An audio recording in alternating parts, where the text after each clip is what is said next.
नमस्कार, स्वातीस कॉर्नरमध्ये आपले स्वागत आहे। बघा, आपल्याला साबुदाणे वडे करायचे असतील तर असे कुरकुरीत आणि टम्म पुरीसारखे फुगलेले, तर हा व्हिडिओ तुमच्यासाठी। बघा किती छान पुरीसारखे फुगलेले आहेत, हे तुम्ही पाहू शकता। पूर्ण आतून पोकळ आहे आणि मस्त कुरकुरीत झालेले होते। बघा, हे छान तुमच्यासाठी हे तयार केले आणि आता व्हिडिओ अपलोड केला। आता इथे मी जवळजवळ 1.5 वाटी साबुदाणा घेतलेला आहे। हा मोजून नाही घेतला मी, भिजूच तेवढा घातला होता, त्याच्यामुळे ते व्यवस्थित हे झाला। आणि तो चांगला चुरून घ्यायचा, म्हणजे चांगला साबुदाणा भिजलेला असला की तो चांगला चुरून घ्यायचा, म्हणजे एकजीव झाला पाहिजे अशा हिशोबाने। आणि आता हा चांगला चुरल्यानंतर याच्यात आपल्याला टाकायचं आहे दाण्याचं कूट।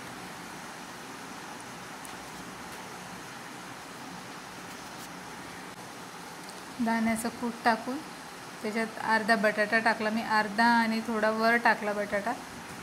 मस्तपैकी चुरून घ्यायचं आहे सगळं। आणि इथे हे थालीपीठ केले होते भगरीच्या पिठाचे आणि साबुदाण्याच्या, तर ते एकीकडे चालू होते कारण की आज उपवास आहे, दोन्ही कामं चालू होते माझे। हे बटाटा टाकून घेते मी आता याच्यात, अर्ध्याचं थोडा वरती आहे। हे पण आपल्याला दोन्ही मिक्स करायचं। तुम्ही म्हणसाल ताई हे सगळं साहित्य एकत्र करून का चुरलं नाही, कारण की आता याच्यात आपण तिखट जर टाकलं आधी तर आपल्या हाताची आग होण्याची शक्यता असते। त्याच्यामुळे पहिले साबुदाणा, आलू, शेंगदाण्याचा कूट हे चांगलं चुरून घ्यायचं एकजीव होईपर्यंत। हे चांगलं चुरल्यानंतर याच्यात आपण आता टाकणार आहोत थोडंसं मीठ, चवीनुसार आपल्या याने, तुम्हाला जसं पाहिजे तसं। मी इथे सेंधव मीठ घेतलेलं होतं उपवासाला, आणि लाल मिरचीची तिखट। तर कोणी लाल मिरचीचं तिखट खात नाही, हिरवी मिरचीचा ठेचाही बारीक करून मिरची टाकली तरी चालेल, पण मी इथे तिखट टाकलं कारण की कलर खूप छान येतं मिरचीने तळल्यावर। आणि अशा प्रकारे हा तयार केला मी साबुदाण्याचा वड्याचा पूर्ण गोळा तयार करून घेतला। आता इथे आपल्याला एकीकडे मी तेल तापत ठेवलेलं आहे। पहिले सुरुवातीला मी गॅस फुल केला होता गरम होण्यासाठी तेल, तोपर्यंत आता इथे आपण साबुदाणा वडे तयार करून घेऊ। छोटे छोटे बॉल घ्यायचे करून आणि त्या हातावरच थापायचे आपल्याला, म्हणजे आपल्या जे मनगट असते तिथून थोडंसं प्रेस करत करत घ्यायचे आणि असे गोल आकाराचे छोटे छोटे वडे तयार करून घ्यायचे। बघा,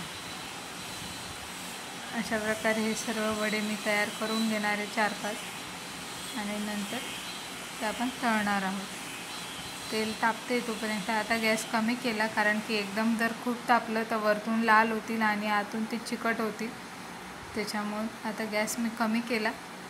तुम्ही याची काळजी घ्या, थोडं मंद आचेवरच तळायचे आहे, एकदमही कमी नाही, पण तरी मीडियम असला पाहिजे।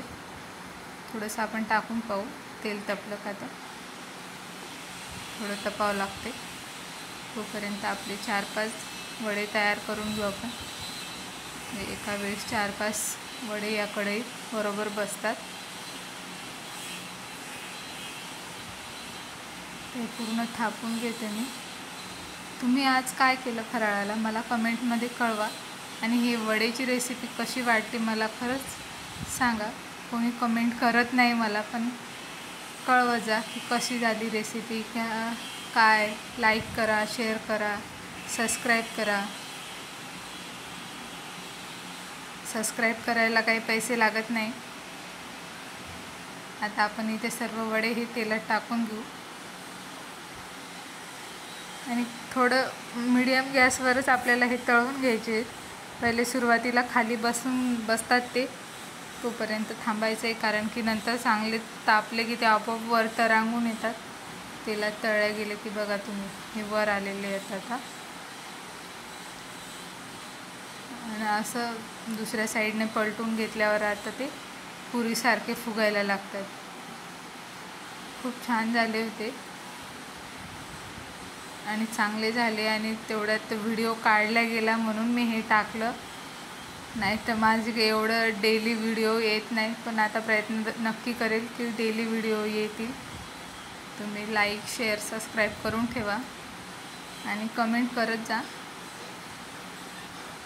तुम्ही बघू शकता. आता मी एका वड्याचा आवाज हे करते.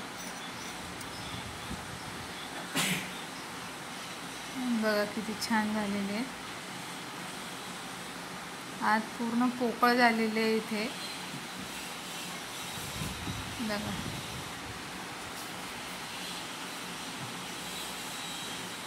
थँक्यू व्हिडिओ पाहिल्याबद्दल आणि सबस्क्राईब करायला विसरू नका.